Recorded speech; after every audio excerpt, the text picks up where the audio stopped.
We are back. Sam Seder and Emma Vigeland on the Majority Report. Fun half. Greg from Arkansas. Joycott is only 39 years old, so if elected, he will have at least 50 years left in his political career. Wow. We're going to try and take phone calls. We're going to go through this stuff quick. We got some clips here that I really want to do. Let's not mess around. Folks, you know, this was interesting. You know, you watch a lot of sports, Emma, yes. It's my understanding. A lot of times they mic the players, and that's always one of the interesting things to do, right? Like you're like, oh, what is this basketball player saying to this other basketball player? Oh, they really are talking trash, or they're saying, "Why'd you find my?" Or you know, a football player going like, right. you know, I'm open. I like that impression of a football player. Grunting and then I'm open. All right. I mean, that's probably what they say. It's pretty accurate. There is a lot of grunting when they're mic'd up, for sure, though. Yeah. Here is Donald Trump, also grunting, and he's going by. Now, I want you to watch this very carefully. He is shaking the hands. This is after the speech, right? Mm-hmm. He's shaking the hands of the Supreme Court justices. The first hand he is shaking, I believe, is Elena Kagan's. I mean, he's already shook the other hands. He's shaking Elena Kagan's hand. He's just passing Kavanaugh. And close to camera, on this side of Kagan, is Chief Justice John Roberts. Yep. And he's just seeing him for the first time. Like, it's not like these guys hang out at the commissary all the time. They're also supposed to not look political. They're supposed to sit there and not applaud. And this is afterwards. Afterwards. It still doesn't matter. I've never seen anything like this with the way that the president interacts with the Chief Justice of the Supreme Court. It sort of begs the question. Trump says something to him, and you got to wonder what's it in reference to, because it's not like John Roberts brought him a cake. Right. It's like he did something for him. And he's getting thanked. Weird. Thank you again. Thank you again. Won't forget. So good. Yeah, it's good. So good, sir. Okay. So play it again. He says, people can listen for this. He says, thank you. Thank you again. Pointing at John Roberts. Hold on, pause it. I won't forget. Christmas happened. Wait, could have been a Christmas card. What's happened since the last time that Donald Trump would have interacted with John Roberts, which may happen maybe once a year, if that. Maybe he hasn't even seen John Roberts since the last time he was president. Mm-hmm. What big thing has John Roberts done? I wonder if it was, maybe he bought a bunch of the sneakers. Go ahead. Thank you again. Thank you again. Won't forget. So good. I won't forget. So good. And he gives him a glad-handing slap on the arm. I mean, look, we get that these Supreme Court justices are corrupt, but they really rely on the appearance of being above this kind of thing. And John Roberts, this morning, the Supreme Court, Roberts joined, and it was a 5-4 decision, as well as Amy Coney Barrett, basically, saying that Donald Trump didn't have the authority to retroactively cancel contracts via USAID, and they were clawing back $2 billion that were already owed to contractors who had performed the duties that they were being paid for. And so this Roberts sided against him here. Of course, I don't think that interaction from last night affects that decision. But I do think, like, for a guy like him, it's a little untoward for it to be this public that he's basically saying, you're doing my bidding. Yeah, I mean, I think if John Roberts was aware that a lot of people were aware that Trump was thanking him so, like, obviously, that it feels like it was like, you did me a favor. Yeah. Like, because, I mean, here's the thing. And I think Roberts is, I mean, he's a right-wing guy. He doesn't like civil rights. He has a long history of working in the Reagan administration, trying to push back on civil rights. He doesn't particularly love the idea of one person, one vote. I mean, he was in part of that, I think, Brooks Brothers riot. But he does, he's a lawyer, and he's old enough that he still wasn't raised in the full on Federalist society of the law is really just a vehicle. I mean, he takes it somewhat seriously. At least the idea of on some level, his legacy, and the idea that he did Trump a favor with the presidential immunity thing, as opposed to I just was following the law, and that Trump thinks that he did him a favor. I won't forget it. I don't think Trump is going you know what I won't forget? I won't forget Plessy v. Ferguson. I thought that case was amazing. I've really delved into it. Yeah. There's a lot of cases and I won't forget it. That's not what he's saying. And you and I know enough You did lawyers, me a solid. You and I know enough lawyers where this is the kind of thing where this is the stuff that should go, that a John Roberts prefers unsaid. A guy like Alito would be happy to he would have a grin on his face hearing this if he were Chief Justice, or Thomas, or, even Kavanaugh, whose debt with baseball tickets mysteriously disappeared after he became Supreme Court Justice. Just something to keep in mind. But John Roberts is not, I think, in that vein. I think he's more of a traditionalist in that way. And I think that this is the kind of thing that can bruise his ego. A lot about our democracy, unfortunately, is hinging on two people, Amy Coney Barrett and John Roberts, over the next 4 years. Yep. And Barrett has joined with the liberal justices on occasion. I mean, there's a female-male split that we're seeing. What was the last court case that went in Trump's favor this time? Roberts went on the other side. That was the EPA allowing for more wastewater to go in. And I think Mark Joseph Stern characterized it as Coney Barrett looking at her colleagues going aren't we supposed to pretend this is about the law? Right. I mean, and so it's going to be interesting to watch going forward. Let's read some IMs. Jerry at the beach. There's so much I would like to know about being an 84-year-old woman. That's a reference to Bill Maher saying, while drunk and high, to the Haktua girl, there's so much. Oh, wait, Bradley, you have There's so much I would love to know about being a 21-year-old girl. Oh, God. Noel from San Francisco. Thank you. Checks in the mail. Thank you. Rail Machine. You call me a coward for not calling in because you can't fathom how someone would not be able to sit on hold for an hour in the middle of the workday. You don't know me, but claim to know who I call and what work I do. Well, it's because this was the person, I assume, that was going after you yesterday, and I forget even why. I don't remember. That's cowardice. What do you actually do as far as activism? MR is your job. How you get paid. What else do you do? I'll assume nothing but condescend. I offer my condescending services to a lot of groups. And go out and consult. You're a consultant on condescension. Yeah. The amazing Grando. For people who just want to subscribe on Twitch with their Prime account, they need to just go to the MR channel, click on subscribe, and they should see a slider for use Prime subscription. Well, I'll tell you right now, I mean, it might be a little bit tricky because we got a level 7 hype train going. Level 7? Watch out. Watch out. Wow. Yep. That's a level we've never seen before. No one's seen it. No one's ever seen it. No one's ever seen a level like that. I don't know if you can go higher. I don't think you can. Probably not. Probably not. Maybe, but probably not. Can we get it higher? I think we can, folks. Do we have the Tim Walz thing? Oh. Right? Or yeah, let's do that in a second. But I Yeah. want to talk about this. This is sort of fascinating.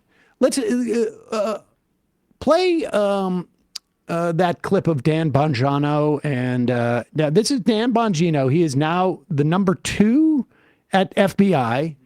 And Pete Hegseth, who is the Secretary of Defense. This is a video from before either one of these guys had positions, back just when they were YouTube and TV hosts and could party during the day. And here is Good old times. here are them. They're going to talk about a woke company. Let's hear this. Climate activist Pete occupying BlackRock headquarters over its investment in fossil fuels. BlackRock, you are not going to find a more left-leaning investment firm anywhere in the known cosmos. Pete, this makes my point I've spoken about a lot, that the cancel culture movement is inherently cannibalistic. Yes. People like you and I just ignore them, so they only go to the weak, which are people on the left, and they're going to start eating their own soon because they're the only victims left. You're exactly right. So when you appease them, then they throw coal on your headquarters and stand and block your entrance because it's never good enough. Once you appease, they come for more. BlackRock, by the way, it's not just another woke corporation. They are the leader of the environmental social governance ESG movement, which is really attempting to address climate change, diversity, equity, inclusion, and virtue signal about how virtuous they are to the woke left.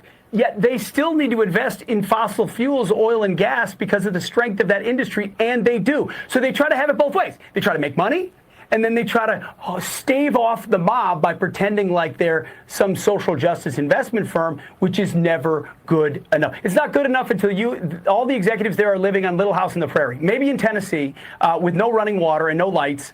Maybe then they will satiate that crowd. Clearly wasted. But the interesting thing is that they really have a problem with BlackRock. Yeah. And it's because of the wokeness and the DEI-ness and whatnot. And this is why MAGA is so upset. First, Bobby Kennedy goes out and tells people you actually should get vaccinated for the measles because the measles is a actual real disease, not a fake disease that you can wish away with crystals and vitamin A. And now here's Donald Trump last night. To further enhance our national security, my administration will be reclaiming the Panama Canal, and we've already started doing it.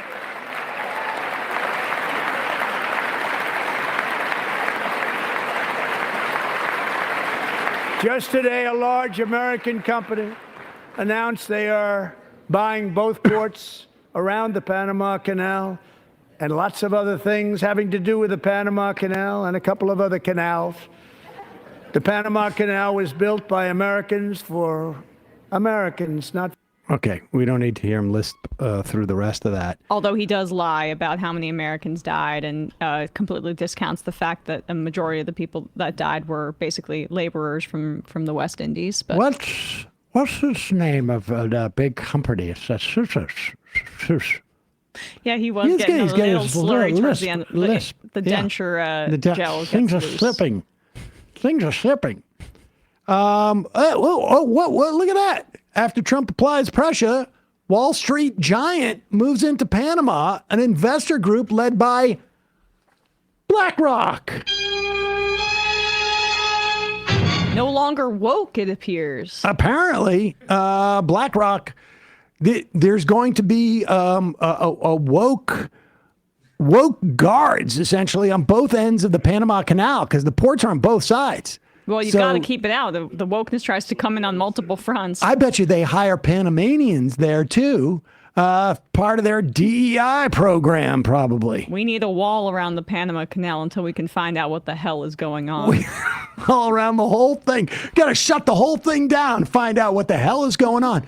And Dana Loesch, I guess she's still around. She's around? Yeah. I thought that she kind of faded into irrelevance after, being an NRA influencer as that company, or not company. But here's the thing that's Right. so hilarious about them is look at, they're going to have a momentary moment where they go, what? The biggest demon on Wall Street to them was BlackRock. And I'm no fan of, if it was up to me, I think everybody know I would tax them out of existence. But they will take a beat, and then they'll be like, okay, whatever, daddy. But that's what right-wing populism is, right? It's like it's a false premise because they just pick the companies that they have decided are like the ones they're going to go after culturally, and they make that into an anti-corporate message. Yes. There's no there. I mean, they hated big tech until now they love big tech because Elon Musk took it over. It's just their populism is that our guys aren't in charge of all of the most profitable companies in the world, and that's the big problem. Free speech uber alles, unless they're coming for college students on campuses about talking about Palestine. Right. All right, let's take some calls. 646. Oh, I screwed up. Why did I do that? 646. Am I on? Do you see me on there? No, yes, I do now. Oh, okay. 646-257-3920. 646-257-3920. Enlightened Dentist says pansexual canal guards. Oh. Yep.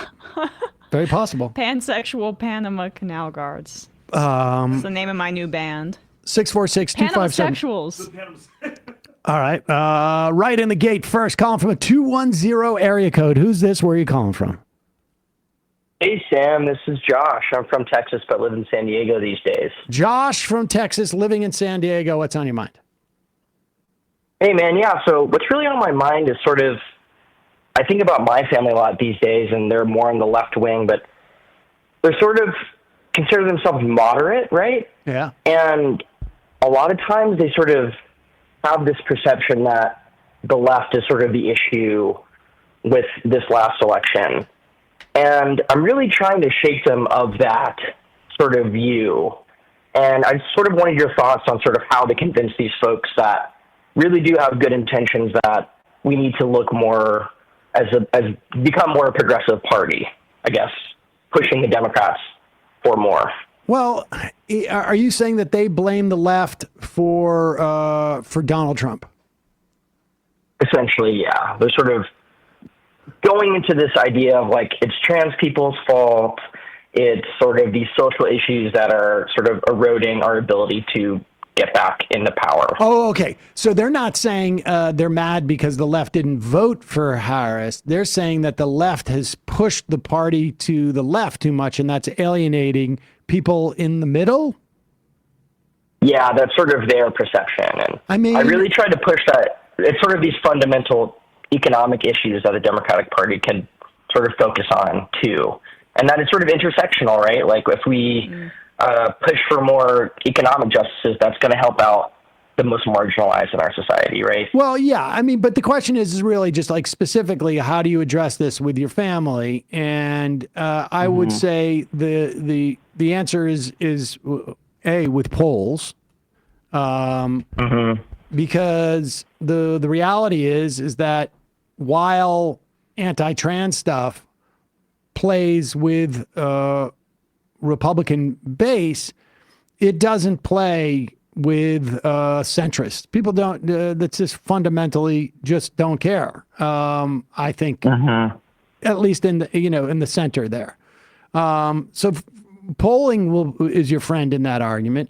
And then the real issue is like who stayed home, and because people who vote for Donald Trump and Mitt Romney and John McCain and Sarah Palin or whomever it is, they're not going to vote for a Democrat anyways. And so the bottom line is like it's less shedding positions, support for trans people, let's say, and more about like providing a vision, like you say, which is, a strong economic message. There's also a lot of research, academic research, about why authoritarians come to power.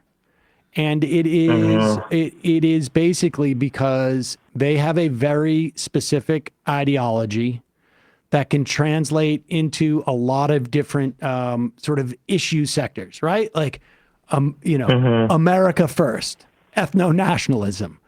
And then all of a sudden it works for, how do we deal with immigrants? We have an answer for that because that's part of like, we protect Americans, right. And, Americans in quotes. And how do we do that? Tariffs. How do we do that? Right. Build a wall. How do we do that? We have, more cops. How do we do that? We keep government from impacting Americans, right? Like that is, and so I think polling will be your friend here, but in terms of where to go forward, I think the argument that Democrats need to have a specific plan and a national, people get worried about the word ideology, but really it's like, what's the overarching theme about being a Democrat? It's another way of saying ideology, I think, at least in the context of the conversation that you're having, which is like, okay, we're going to expand economic opportunity and benefit for as many people as possible. Well, if that's the premise, then there's a whole host of ideas that come from that. Single payer health care, redistribution in, not up, but down, higher taxes, protection for, marginalized people. I mean, that's what liberal democracy was really all about, right? Majority will, protection of minority rights. And so that's what I would tell you. Thank you, man. I really appreciate that. I think that's a good point of just like, I've been telling them, like, we need a narrative, right? Like Trump has this narrative, right? And it's a harmful narrative, but it's a narrative. The Democrats don't seem to have one. Right. And, if you have an overarching, it's really an ideology, then you can create narratives around things that happen. So, inflation is not about the fact that we helped too many people get health care. It's because there was corporate greed. Right. And I mean, it was the case. There was, in both versions of the explanation, obviously logistics are a big part of it. COVID's a big part of it. But then why did it persist past the time where we had these bottlenecks? We had these bottlenecks. And I should say, past the time that people had spent their savings, that to the extent that they had accumulated anything during that time. Appreciate the call. Let's go to Tim Walz, who was on MSNBC, was it last night? He was, yeah. And this was, I really think he's being very smart right now. He is staking out the left flank position fairly early on. I mean, he's talking about single payer on Molly Jong-Fast's show. And it seems like now that Peggy Flanagan is his lieutenant governor, is likely to kind of be the front runner in that open Senate seat, that because I thought he might run for that, but I think he wants to run for president. And talking about universal health care this early on, big thumbs up in my book. Of course, we were already fans of his record in Minnesota. And then also the fact that Ken Martin is now DNC chair. It's interesting. I mean, they work together to good effect in Minnesota to make people's lives better. And if there's some coordination there, I think Walz may have advantages that I may have underestimated. In addition to the fact that he's just a good politician. And so much of what he said here about how Democrats should fight back against Trump is the exact stuff that we've been saying on the show. We should also say there's a huge leadership vacuum. Right. And he's filling that, thankfully. So I really appreciate a lot of what he had to say last night on MSNBC.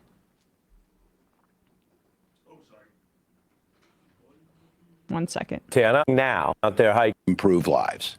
Appreciate that. And shout out to Montana. I've been out there hiking. Great trails, great people. When you look at what we're seeing now, you have the world's richest person, a multi-billionaire many times over, being cheered on by workers and some working class people on the center right and in MAGA, while, as you just referenced, he fires people and takes away jobs. Where does that response fit in for your party tonight? Yeah, well, it troubles me. I made the case on this that I come out of the working class, and I thought it was a flex that I was the least wealthy person to ever run for vice president, and they side with the guy who wants to cut your mom's Social Security benefits. This goes back to our job is our policies are popular. Social Security is popular. Paid family medical leave is popular. The Consumer Protection Financial Bureau that Senator Warren talked about is popular so you don't get ripped off. Why are they siding with this guy that is blatantly trying to get himself involved in this? A guy who's lived on government contracts, someone who's given no service to this country, only to himself. We have got to get back to earning the trust, and I think it starts with going in and talking to these folks. Go wherever you can, but then making sure when we have the power to do something, pass some damn laws to improve people's lives. Don't worry about the next election. If we can pass it all the first year, I said that as governor. If I can get everything passed, why would I come back again? You can get it done. And I think we have made a mistake on that. And I just have to tell you, Ari, I disagree with this idea that, look, Republicans are digging a hole. Democrats should back off and just let them dig. That's what we've done, and we've ceded space to them. I say jump in the hole and help them dig, because I'll tell people, I want to go out to these districts and tell them, this is what your member of Congress is voting for.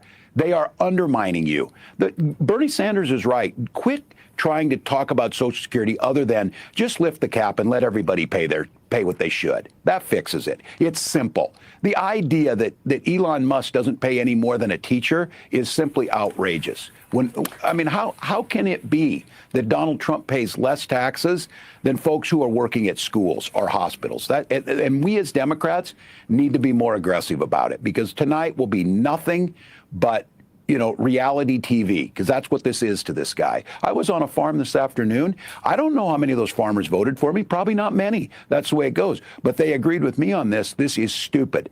Donald Trump negotiated a trade deal. Now he's trying to go back on it with our trusted allies. And I don't blame Canada for this, but I'm nervous about it. When the Premier of Ontario says that they're going to cut off electricity to us, that's a problem. Do I hear Donald Trump saying a damn thing? No. Do I hear him say anything about the wildfires down in South Carolina? No. When we have these things, he just wants to attack California or attack his political opponents. This is not leadership. The American people know it. And those folks in that room, I can see it in their eyes. They are terrified to go back and talk to their constituents. It took them 6 weeks to screw the economy up. I liked it. Yep. I like it. I like what he's saying. I think he's being strategic, too. I think he's saying a lot of things where he knows that there is a vacuum with Bernie Sanders not run. I mean, he's not going to run again. Even though, by the way, all those concerns about his age and his health, who knows what toll the presidency would take on him, but looking a lot more sprightly than one Joe Biden right now. But I think there's no one of the besides AOC, who is the Democrat who is leading the way on these issues. And Walz seems to be like, hey, at the very least, I'll message on this and I'll go to red districts. Out there, nobody's stopping them. Go to those red districts. There's been a rollback of some of these tariffs now. Of course, you have Lutnick oh, just joking. By the way, we're really showing strength here where within 24 hours, our policies change. I increasingly. Yes. The explanation for what's going on, whether it's the announcement about the crypto reserves or the tariffs.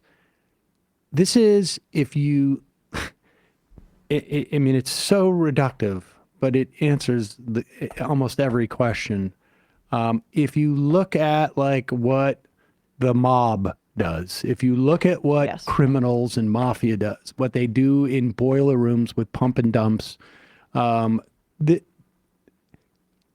Donald Trump is doing, and Elon Musk, for that matter, is doing, and they're all doing whatever they can that allows them to extract as much value as possible. So, it's almost impossible for us to sit here and think wait, would the president of the United States really be talking about tariffs just as a way so that he had the ability to tank the stock market, to manipulate the stock market, or to know which industries are going to do well and invest in those and buy those and get kickbacks?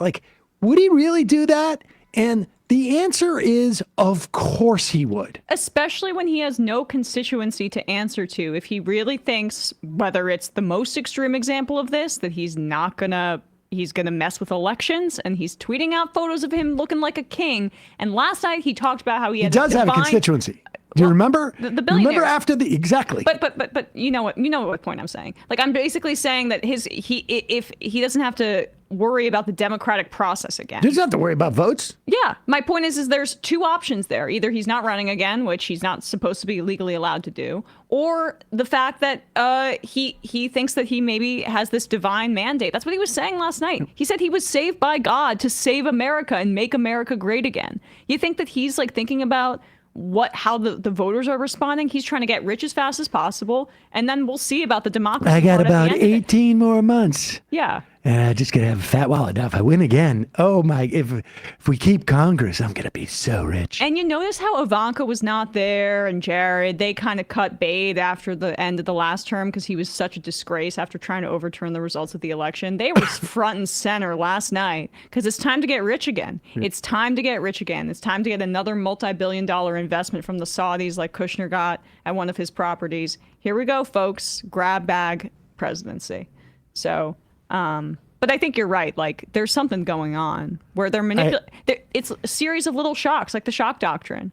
Even if the market tanks for a little bit, that may still depreciate assets where they can buy it on the day in bulk, his buddies at some VC firm or whatever. And then what do you know? They lift them. Lutnick says, we may not do that. Oh, wow, look, those assets that were just bought for cheap are really valuable again. Mm-hmm. They're doing it with crypto. Calling from a 202 area code. Who's this? Where are you calling from? Hey, is this me? Yes. Thank you. Hey, am I crew? This is leftist big pharma plug. I really appreciate how you tend to read my name, and I get worried that you're getting too close to a different type of plug, so I just want to enunciate this time.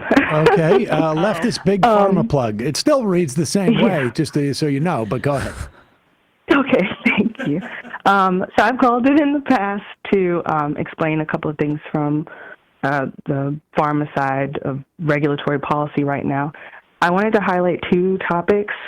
I've been putting them in the chat lately, and as a disclaimer, I'm not speaking on behalf of my employer, hence the anonymity. But there are two things that are happening right now at the government level. One of them is that at FDA, they have taken down guidances over the past month. Guidance documents are used to inform either patients, patient groups, manufacturers, industry, et cetera, of how to conduct clinical trials. A couple of the guidances that were taken down and now replaced were the Diversity Action Plan guidance and a guidance that FDA published in January that was not expected about sex differences in clinical trials. It looks like they were taken down in order to take out the word gender and to make it very clear that, like, sex and gender are not topics to be discussed in scientific settings in a way that would conflate the relevance of gender versus sex. If you go on FDA's websites for all of these, there are disclaimers all over the place, but particularly on the Health Resources page. That used to be the Office of Minority Health and Health Equity. That page has a big disclaimer on it with a horrifically disgusting statement on it explaining why these changes were made. And it's a statement that's made in protest to the court injunction that exists that's making FDA put the guidances back up right now. This is obviously not representative of a past FDA. This is clearly due to the executive orders. And one last thing to highlight on that is that the MedWatch forms, those are forms that are used to track things like adverse reactions that patients have. I know we used to talk about VAERS all the time, which was for vaccine reporting. There's also FAERS. These forms used to have gender listed on them, in addition to sex. They have been replaced and now only have sex on them. And this is a big issue for, obviously, patients, especially non-binary and trans patients, but it also takes 10 steps back for patient safety, because you could be a patient who's on any medication, whether it's on the market or in a clinical study. And if you can't identify yourself accurately, it creates confounding and inexplicable potential trends for adverse events that would be better explained with more context about who a person is and what their lifestyle is and what medication they may be taking at the same time. Right. HRT, for example. So I wanted to flag that because people should at least be aware and be vigilant about, putting that into your advocacy statements, that science is kept as what science has been and what it was supposed to be doing going forward, and to try to help prevent the capitulation to all of this really just horrifying anti-science legislation and executive orders that are coming. And I also wanted to just thank you all very much for bringing up the student loan repayment issue. I know I had been spamming it a few days ago. I appreciate that, and we're trying to find somebody who can come on and tell us exactly what's going on, because I think I said yesterday or the day before, like I'm reading, there's like 3 or 4 different court cases that have the thing going, in 3 or 4 different programs. They're in different stages of being frozen or undermined. I'm having trouble, frankly, like figuring it out. It's the pay, repay, save, and then there's one more program that have all been blocked. Pay is one I'm on, and the 2 things that I know that are happening with that is that that was an Obama executive order, so was repay. So Trump is undoing that one, and Biden's SAVE program, which is the one that we kind of all anticipated, but we didn't really talk about the Obama ones going too. Yep. They were not they were not law. And for me, because Biden also had the COVID relief policy in place, it was auto recertifying people into those programs. So my recertification happens to be right now, and my rate was going to, jump up because my salary has increased, thank goodness, over the last few years. That said, I'm going to go from paying like $203 a month to potentially $3,400 a month because of the injunction, which will put me on a standard repayment plan instead of an income-driven repayment plan, because my loans are $316,000 for an advanced medical degree. So I wanted to bring that to people's attention because I only found it by accident going on the studentaid.gov site. I was looking for a tax form and happened to see this random recertification email. I didn't know anything about it, and I'm really worried other people won't know because it will auto recertify. Well, it'll auto default you off of your income-driven repayment plan. So you got to go. And with the court injunction, you can't reapply. Do it. Right. You got to go manually do it. I see.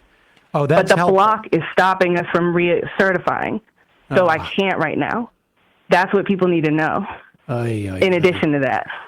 So if I would appreciate any expertise. anybody, yeah, okay, all right. Well, we'll get somebody. I know, like maybe Astra Taylor or someone from the Debt Collective or somebody. I mean, but if you are one of those people who's the term of your loan, that we're in that period of time where it should be recertified, it's not going to happen in an auto fashion, and because of the block right now, everything is frozen. Gosh, I'm so sorry. Yep. Horrible. Yeah, I appreciate it. I don't say it for sympathy. I said it in the Discord. I just want other people to know.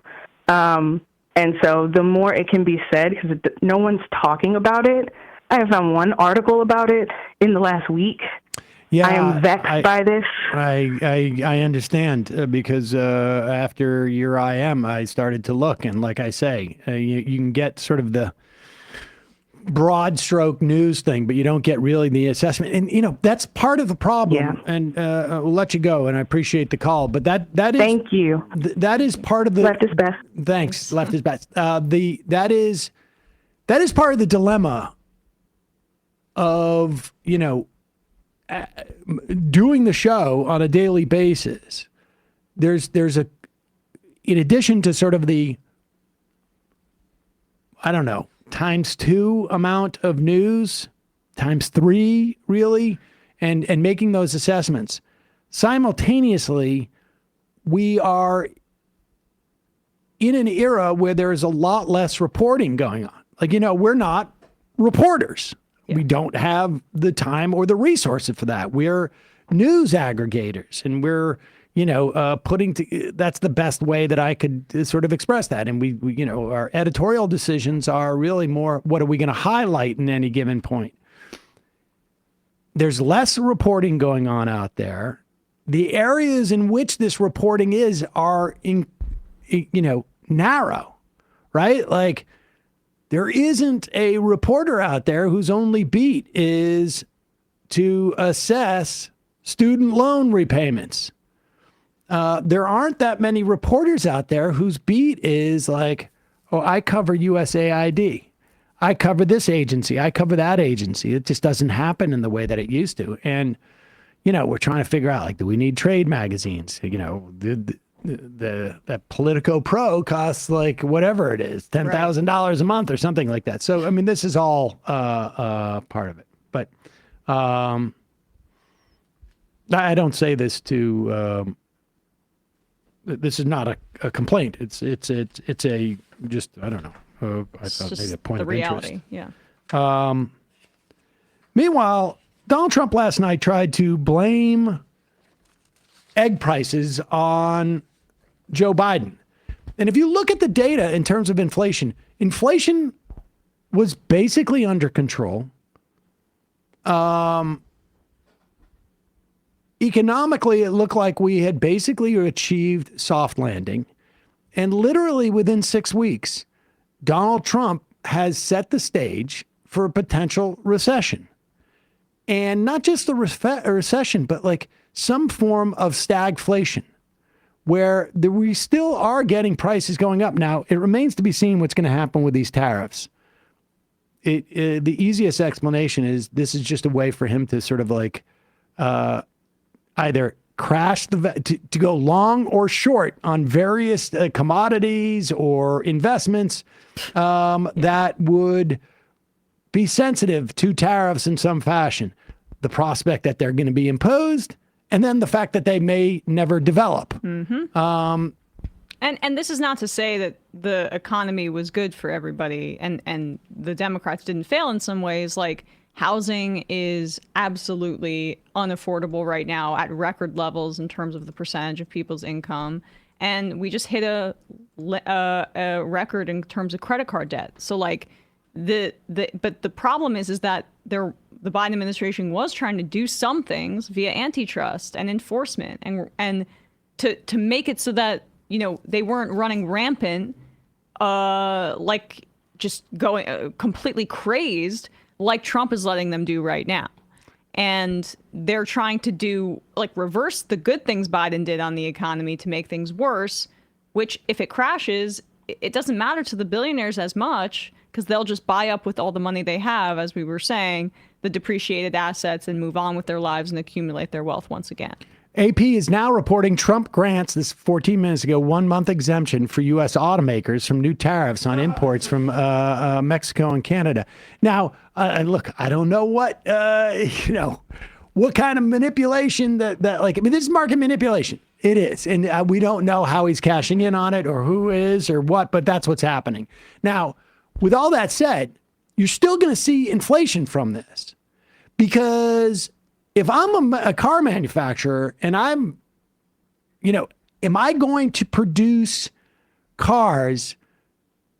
If my production lines in Canada or Mexico or China I'm going to slow them down. Right. Because I don't know how many cars I'm going to be able to sell a month from now in the U.S. if they're going to cost 25% more.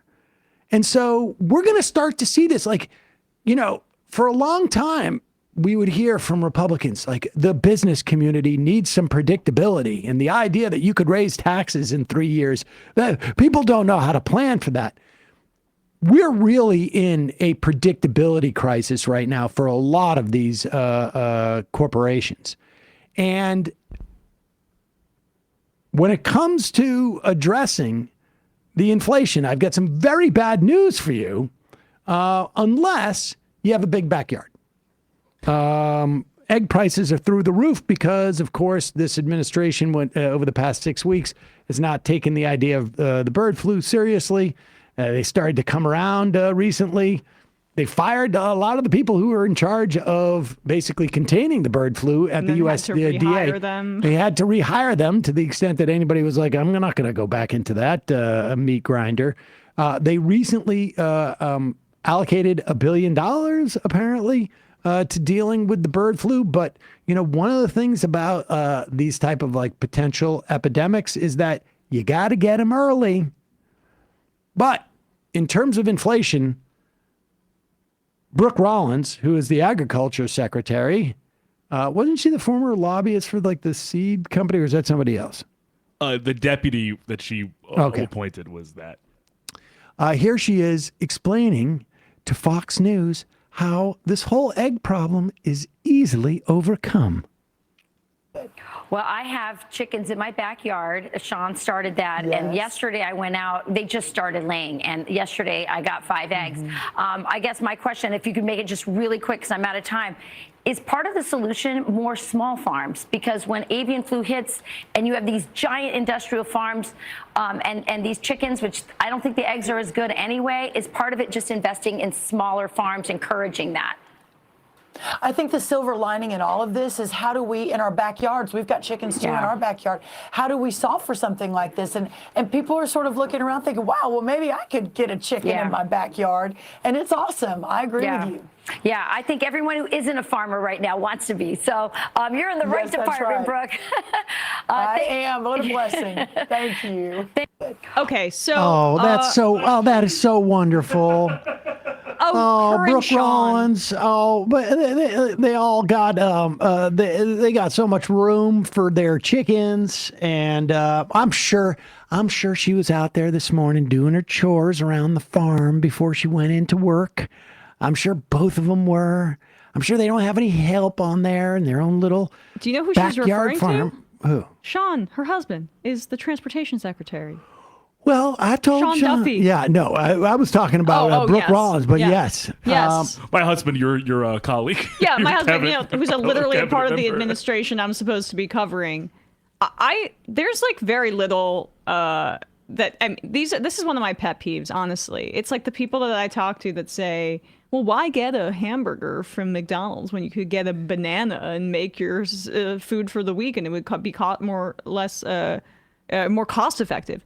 They have no idea how regular people live. First of all, if you have to work multiple jobs, the idea that you can make this kind of meal for yourself is insane. People need protein-rich, fast food if they're unable to like have leisure time, which is basically what the Republicans have ensured because they don't want to raise the minimum wage. They want to slash labor protections. They want to increase income and wealth inequality. So like, well, eggs have a lot of protein. They do. So if you can make an investment in yourself, first of all, you got to buy a house with a big enough backyard, and you better check in with your town to make sure that it's you're allowed to have farm animals in your area. You better have the time in your day to take care of them. You could lobby. And build a chicken coop, invest in yourself. Build a chicken coop in your backyard because then you can see them laying the eggs and you don't know, like there's no wokeness injected or anything like that. See, Emma, maybe you're just too lazy. Maybe you just don't believe in yourself enough. You're right. Have you checked your vitamin A levels?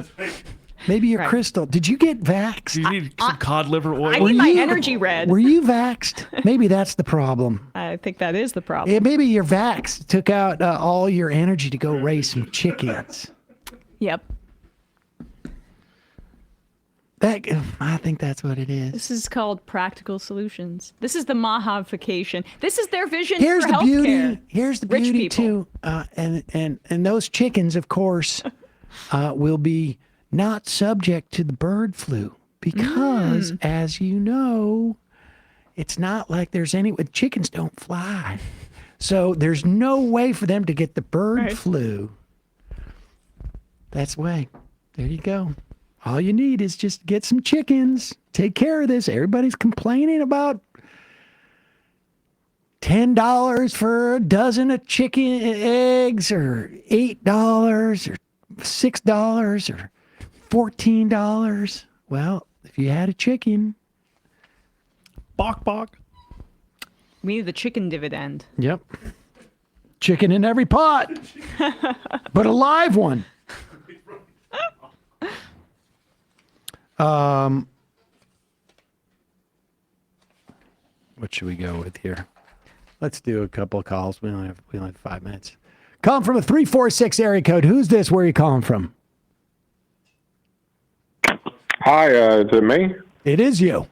Hello? Hello? Hi, yeah, my name is David. Hey, can you hear me? I'm calling from Spain. David from Spain. What's on your mind, David?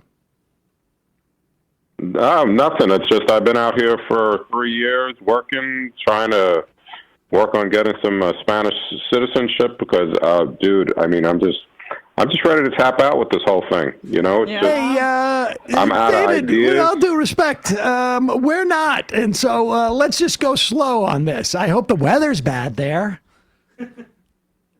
No, the weather's great. I'm living up in the northwest corner with actual seasons and rain, and it's been nice. And I live in this little enclave city that's actually run by a self-proclaimed communist. So it's so I've got access to like healthcare and public spaces and low traffic and all this all this stuff. And I'm just like, man, I just don't want to go back. I mean, I've done, I thought I did my part. I got sober. I raised a good kid. She got a doctorate from an Ivy League in chemistry, and now her future is in jeopardy because of the stupidity of this administration, and they're cutting funding, and it's just, being out here, you hear all these stories of Franco from people old enough, older than me that still remember Franco, and it's just like, how is the U.S. getting there? Yeah. It's just with all the history that's available to, for people to look at, it's just like, it's just, this country is only less than 50 years out of a dictatorship, and it's just, it's still a threat. Yeah. There are people wanting to run back to it, and I don't get it. I just don't get it. And it's just like, I think, you're like one of the, you and maybe a handful of other shows are the only ones that I listen to because to keep me informed about what's going on over there. But it's just like, it's just the Democrats ain't doing shit, to provide any kind of, incentive for me to, think, oh, I can go back, one day I'll go back and it'll be better. And it's just like, and I just don't get it. And, but yeah. I don't know. I don't know what to say. My rant. The only thing I could say is I hope it rains a lot. No, it does. I mean, it's practically like England in this part. So it's in the northwest corner. So well, that's I'm a couple hours from Portugal. You understand, David, that like everybody who's listening to this now is resentful. You're living the life. That wasn't my intention. No, I know. Oh, I'm not living the life. I'm not living the life. I make less than $9,000 a year doing what I do. Oh, geez. But okay. I mean, I'm still okay. Oh. Well, but I'm still okay. I can still be okay out here on less than $9,000 a year. And it's because I've learned to just just all that stuff about the American dream. It's just like it just wears you down because you got to keep working, you got to keep chasing the next bullshit, and it's just like what the it's like well, I've been doing this for 3 years, and I got to tell you, it's just whatever promises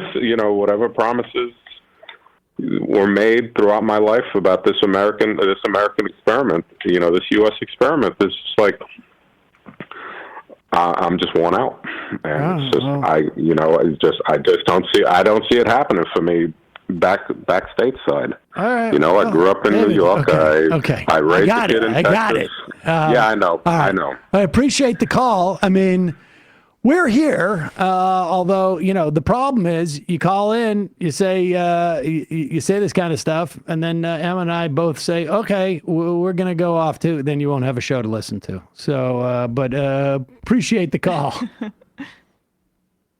All right, not a problem. Thanks, guys. Yeah. Thank you. Oh, boy. All right, let's take another call. Calling from a 619 area code. Who's this? Where are you calling from? Hey, is this, can you hear me? Yeah, it is. And can you hear us? Yeah, I can hear you, yeah. Who? This is Ricky from San Diego. Ricky from San Diego. What's on your mind, Ricky? So I don't mean to lecture you guys. All right. But I'm calling to follow up. You guys had what was his name, Van Jackson, the other day? Yeah. Yeah. So I think, like, I totally agree with him about, great power conflict is, it's not beneficial for anybody. But, and I went through his books because I wanted to see what was up. So I went through his books and the bibliography and stuff. But these claims that he made about, like, essentially, and correct me if I'm wrong here, but my understanding of essentially one of his essential claims was that China ostensibly oppresses its domestic working class to use their surplus capital for foreign direct investment to accumulate further capital. And, and again, that may be a misunderstanding, but I think even though the wages in China are obviously not the same as wages in the United States, like, I don't think there is any economic data that, like, would back that up. And I've also, I'm pretty familiar with Chinese law. I have a lot of friends in China, friends in the Young Communist League, etc. So, like, essentially, party members or party adjacent. If you go look at Chinese laws, they have more substantive labor rights than most U.S. workers. Like 90%, like at-will employment is not a thing in China. The maternity leave is guaranteed. If an employer doesn't give you an employment contract within a month, then you're automatically assumed to be a long-term employee. If you've been working at a place for 2 years, you can demand a permanent open-ended employment contract. Trade unions have to be consulted on governance decisions within companies. Okay. I mean, I can go on and on and on. All right.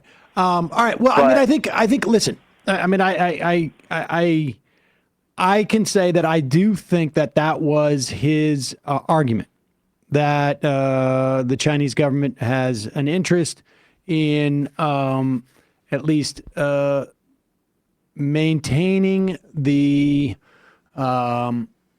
allure, if you will, of Chinese labor for foreign investment. Obviously, if it gets priced out, then you will not have the same amount of foreign investment in the country, right? I mean, that's the theory that Donald Trump has, broadly speaking, with his tariffs, right? We're going to add essentially 10%, or in this instance, 20% to the cost of doing business in China. That's the theory, anyways. I got to be honest with you. I do not know enough about Chinese government policy or economics to make an assertion one way or another if he was right in that assertion that he's made. That there are more labor protections for Chinese workers than American ones doesn't necessarily in any way, I think, undercut the assertion that China tries to not necessarily suppress its workers, but suppress its workers' wages so that, China. Well, I disagree.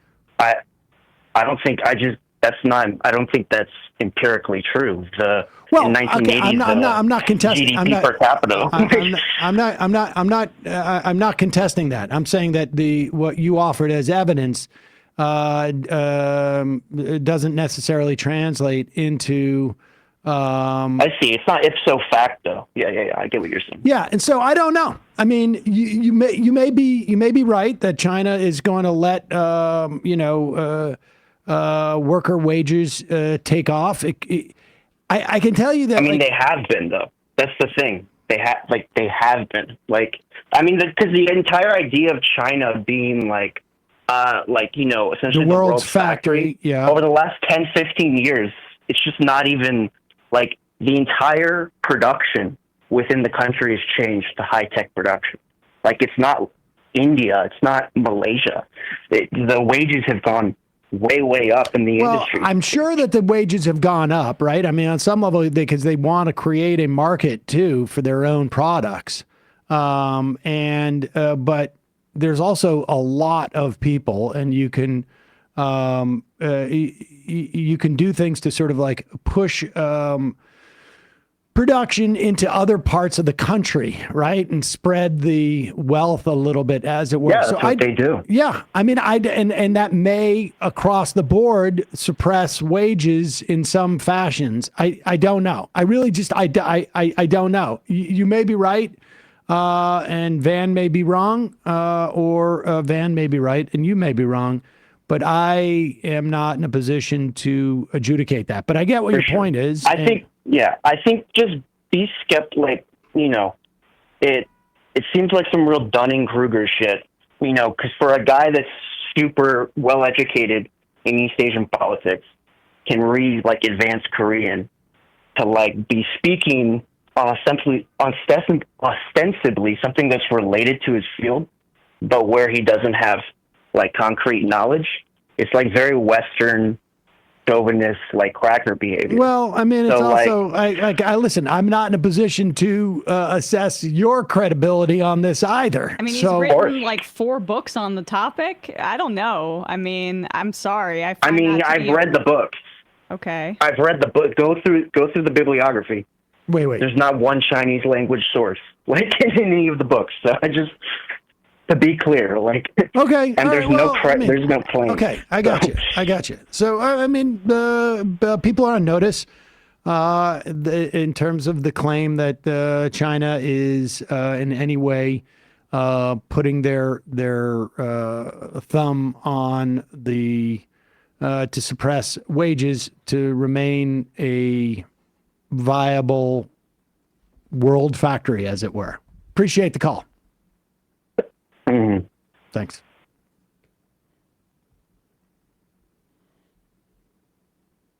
Okay, we got time for one more call. Come on.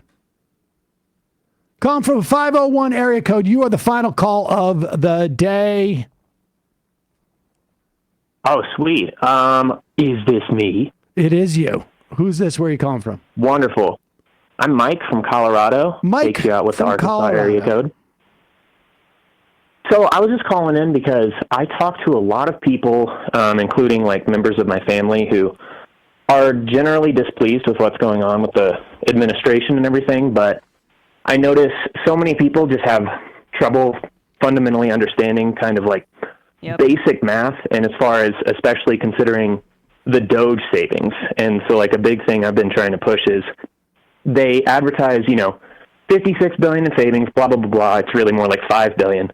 Right. But at the end of the day, they advertise that at the same time that the House is passing a $4.5 trillion tax cut, orders of magnitude away. So, and in fact, I was just wondering if you guys have any. $4.5 trillion may not even be enough to cover what they say it's $4.5 trillion, but if they want to extend the tax cuts and layer in the stuff that he talked about last night, like the tips, which is ultimately going to be just literally the carried interest loophole, but it's going to be called a tip. You're tipping your hedge funder.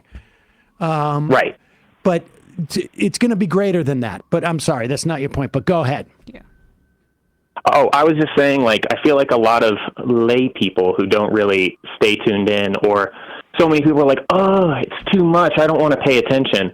I feel like just fall out of favor with what's actually going on. And another example is I heard people who are not even anti-trans be like, oh, yeah, you know, they took care of that one thing with the bill. And it's like they don't even know it targeted 10 individuals, and they lose scope of what's going on. So do you guys have any advice for, like, how to counteract that and kind of cut through the BS when you're trying to talk to these people? Well, I've had some success, but I feel like you guys are the experts. You have to talk about raising taxes on the rich. Like, you know, I read Stephanie Kelton's book, and I may find it like a little, from a political selling standpoint, a little bit less convincing than maybe some others do. Because I just think that it's an easier way to talk about fiscal responsibility when you basically say, like, if you really want to cut into the deficit, we need to raise taxes on the rich. Part of the problem, and why you're probably experiencing some difficulty with people in your life, is that Democrats are afraid to say that. They don't want to say that they want to raise any taxes. They're afraid to say that they want to raise taxes on the rich because they're trying to have it both ways. And, you know, there are a few that do. I was grateful to see Al Green say that we need to lift the cap on Social Security, taxable income. But it needs to be a party-wide messaging campaign that I just don't think that they're behind yet. And I don't know if I agree. Yeah. It's like they're trying to stay tied to neoliberalism when it's clearly dead. Yeah. And I think, you know, telling people, like, they just passed that bill and it impacts 10 people in the country is helpful. Yeah. I think, you know, in my fantasy life, I don't want to get too personal, we're putting out videos that show stuff like this, very short ones that people can pass around. My fantasy life. You guys are killing it. Well, but I mean, you know, even ones that are more to the point, and but that is, you know, that is,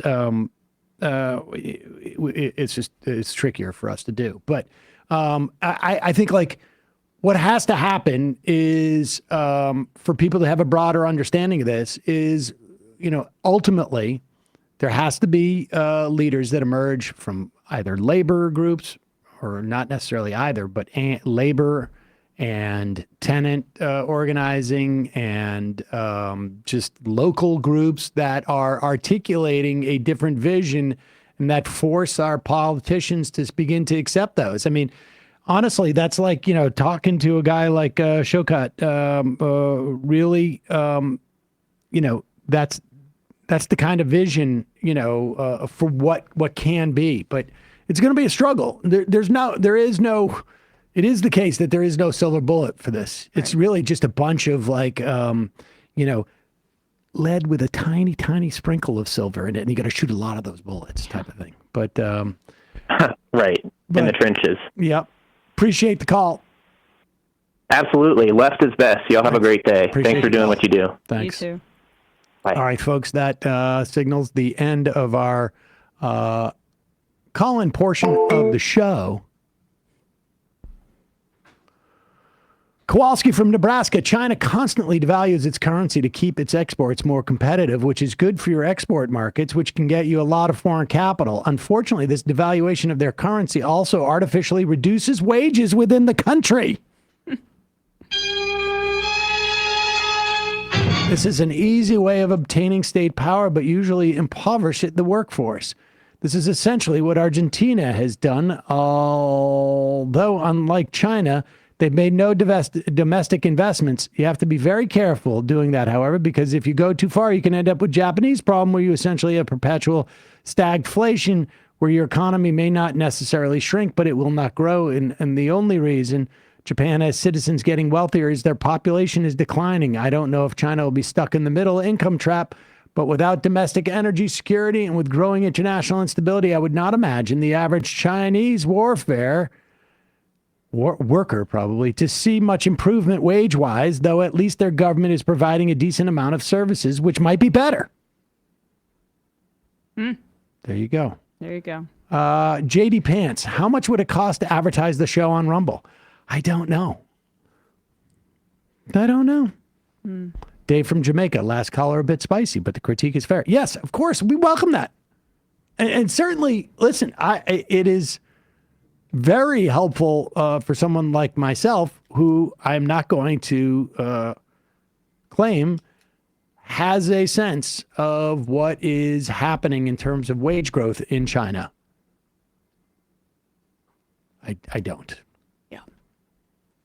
So, and I appreciate the, hearing from people who have a different perspective on those type of things. It educates me and everybody on some level.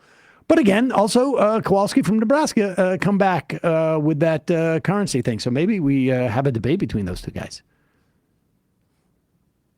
And it's got to happen quick because I have a feeling Kowalski's going to start planting stuff soon.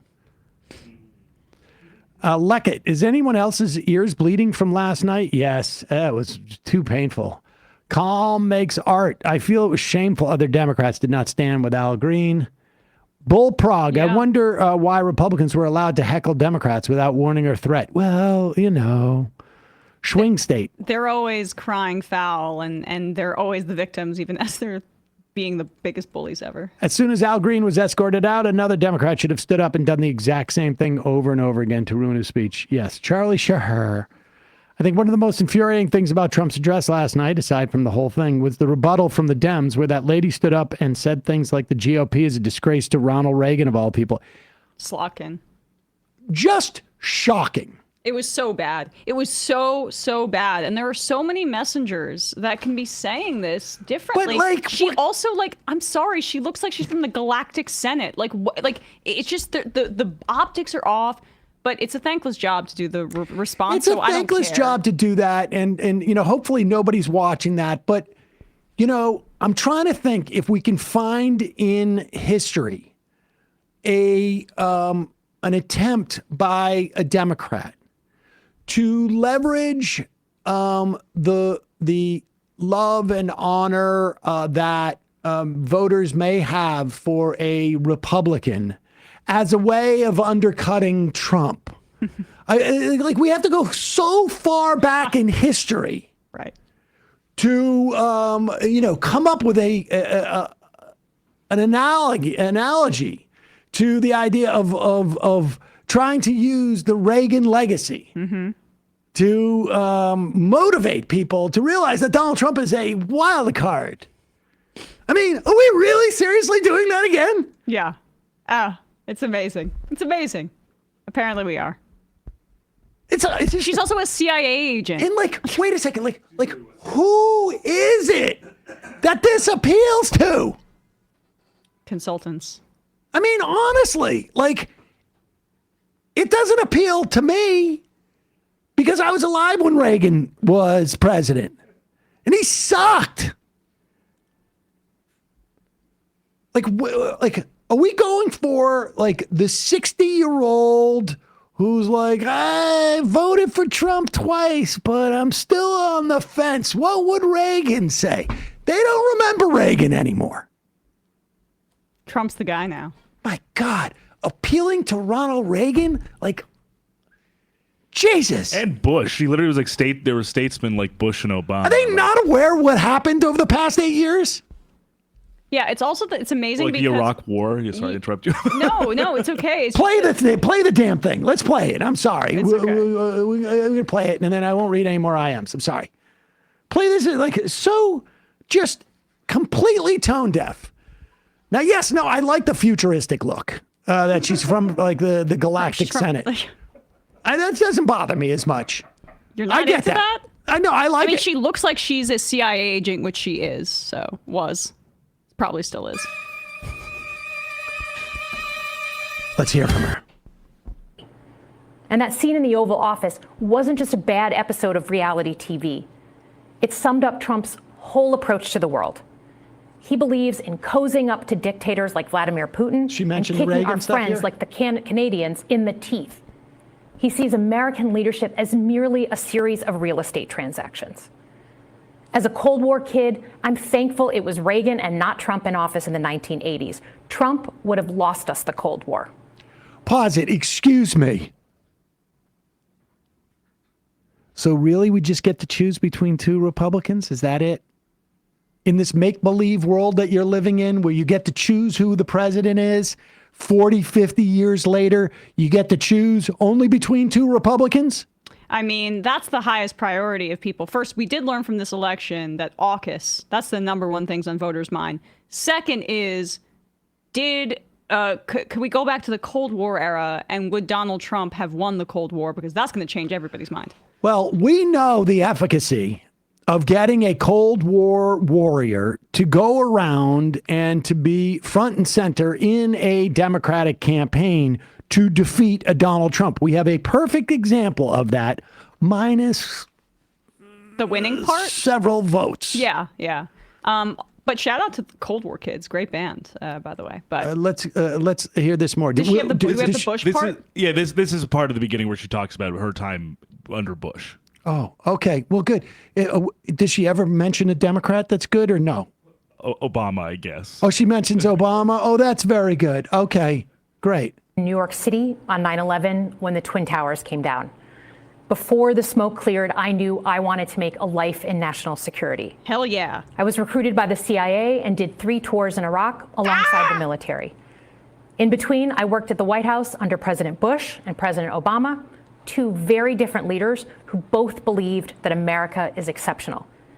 You can find that same sense. Well, pause it. Wait a second. Why didn't she praise Rudy Giuliani, America's mayor? We have it covered. He was there on 9/11 too.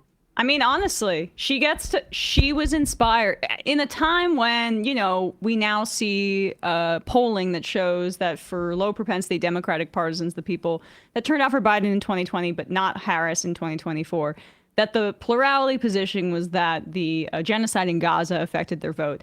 It's really nice to have her. How many minutes into this response is, Bradley? This is about 45 seconds. So I turned it off around 5 minutes in because she was so goddamn boring. But I do remember hearing this part. It's good to know that we should be reminding the rest of the public that she got into public service as a CIA agent because she was inspired to go kill a bunch of Muslims after 9/11. Listen, sometimes when you try something like going around with a Republican who's been a member of a longtime Republican family and, really about like a neocon. In fact, one who actually really orchestrated the Iraq War. Yep. When you go around with that person and dedicate the final weeks of your campaign to that person and to show that we stand together. We are part of you can't vote for Ronald Reagan, but you can vote for me. Right. Sometimes when that fails, the best thing is try it again. Go ahead. Let's try it again. Try it again. Try it again. Right, try it again. See if it works this time. Yeah, no, just keep playing a little bit. Here in Wyandotte, Michigan, where I'm speaking from tonight. It's a working class town just south of Detroit. President Trump and I both won here in November. It might not seem like it, but plenty of places like this still exist across the United States. Places where people believe that if you work hard and play by the rules, you should do well and your kids should do better. It reminds me of how I grew up. My dad was a lifelong Republican, my mom a lifelong Democrat. That's the other part. But it was never a big deal because we had shared values that were bigger than any and one the important thing to remember is the Republicans are the daddy party. And that's why we need Ronald Reagan back. Right. And Daddy Trump is not being like a real Republican. Oh, my God. This is like when she comes out talking about how she's inspired by 9/11 or whatever to be a CIA agent. It's like if the Republican response to a Democratic speech was like, I saw all of these diversity, equity, and inclusion initiatives at this agency. And you know what? That's when I knew that I would be I needed to be a part of public service. But the Democrats have abandoned that core value. It's like, wait, but everyone you're speaking to hates that crap. Why are you listing it? Yeah, it's like the response being like, my dad worked for Barry Goldwater. My mom worked for Planned Parenthood. they found their way to get along. But I do like the mom has to be the Democrat every time. To Yeah. your point. The weak one. Democrats are the mommy party. That's why we need Ronald Reagan. Thank God we had Ronald Reagan during the Cold War. And also to make sure that none of those gay people got any medication for AIDS.